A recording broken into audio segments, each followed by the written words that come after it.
ضرورت ہے کہ غریب نواز کے تعلیم پہ چلیے اور غریب نواز کو دل سے یاد کیجئے. آپ اپنے ماتھے کے نگاہوں سے دیکھ رہے ہیں, اپنے عقل سے سوچ رہے ہیں کہ جس نے بھی غریب نواز کے غلام پہ ڈاکہ ڈالا ہے وہ آج کس حال میں ہے. جب اسے آپ نظریں دیکھیں گے تو کسی اور کا صدقہ نہیں, غریب نواز کا صدقہ ہے کہ اس کے کیے کا سزا مل گیا اور آنکھوں کے نظروں کے سامنے ملا ہے. لوگ اسے دیکھ کر کے عبرت کا نشان دیکھیے اور آپ اپنے اندر یہ کیجئے کہ کبھی بھی چوری اور ڈکیتی کرنے والے شخص اگر غریب نواز کا غلام ہو, اگر خواجہ غریب نواز معین الدین چشتی کا غلام ہو, میرا غوث اعظم کا غلام ہو, نبی اعظم کا غلام ہو, تو کبھی اسے نہیں چھوڑتے ہیں. اس لیے کہ آپ نے بھی سنا ہوگا کہ ایک بزرگ درویش جا رہے تھے پھٹے پرانے کپڑے کو پہن کر کے. جب پھٹے پرانے کپڑے کو پہن کر کے جا رہے تھے, راستے میں کیچڑ آ گیا. کیچڑ آنے کے بعد وہ بزرگ جیسے ہی اس کیچڑ میں اپنے قدم کو رکھا ہے, رکھنے کے بعد وہاں سے کیچڑ اٹھا, گندے پانی اٹھے. بغل میں ایک لڑکی بیٹھی ہوئی تھی اور اس لڑکی کے کپڑے پہ وہ کیچڑ پڑ گیا.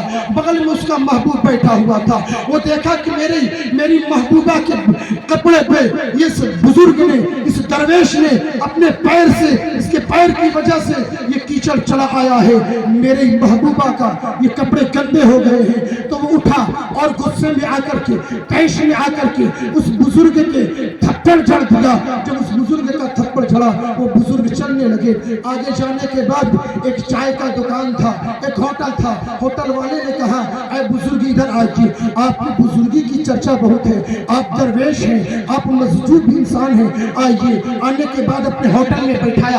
بیٹھانے کے بعد ایک گلاس پانی کو, ایک گلاس دودھ کو گرم کیا. دودھ کو گرم کرنے کے بعد بزرگ کے آگے پیش کر دیا. جب پیش کیا ہے وہ بزرگ اس گرم گلاس کو لے کر کے کہنے لگے یا اللہ تو کہیں تھپڑ کھلواتا ہے, کہیں دودھ پلواتا ہے. یا اللہ تو کہیں تھپڑ کھلواتا ہے, کہیں پہ دودھ پلواتا ہے. تیری شان بڑی بلند ہے. ابھی اتنا کہی رہا تھا کہ پیچھے سے ایک ہجوم دوڑتی ہوئی آئی اور آنے کے بعد اس ہوٹل کے دروازے پہ رک کر کے کہنے لگا کہ اے بزرگ درویش, آپ اس شخص کو کیا بددعا دیے ہیں جس نے آپ کے لب پہ, جس نے آپ کے رخسار پہ تھپڑ چھوڑے ہیں. بزرگ کہنے لگے درویش کسی کو بددعا نہیں دیا کرتے, مگر بتاؤ آخر بات کیا ہے.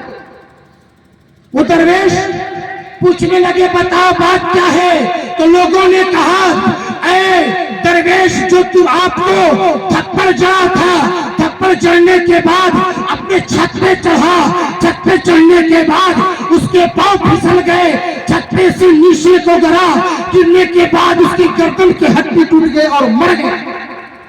وہ درویش کہنے لگے میں کسی کو بددعا نہیں دیا, مگر اگر تمہیں جاننا ہے کہ آخر بات کیا ہے تو بات بس اتنی سی ہے کہ جب میں نے کیچڑ میں اپنے قدم کو رکھا تھا تو اس پانی سے اس کے محبوبہ کو چھینٹے پڑ گئے تھے.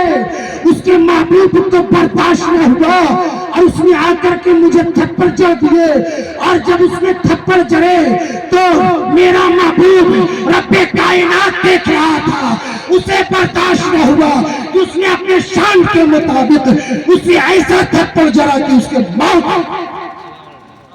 بس بات اتنی ہے کہ آپ اگر خدا کے محبوب بنیں گے, خدا کے دوست بنیں گے تو اللہ تبارک و تعالیٰ اپنے قرب میں جگہ نصیب فرمائے گا, اور خدا کے محبوب جب بنیں گے تو ساری کائنات آپ کی ہو جائے گی. بس وہی جو میں نے آیت کریمہ پڑھا تھا, اللہ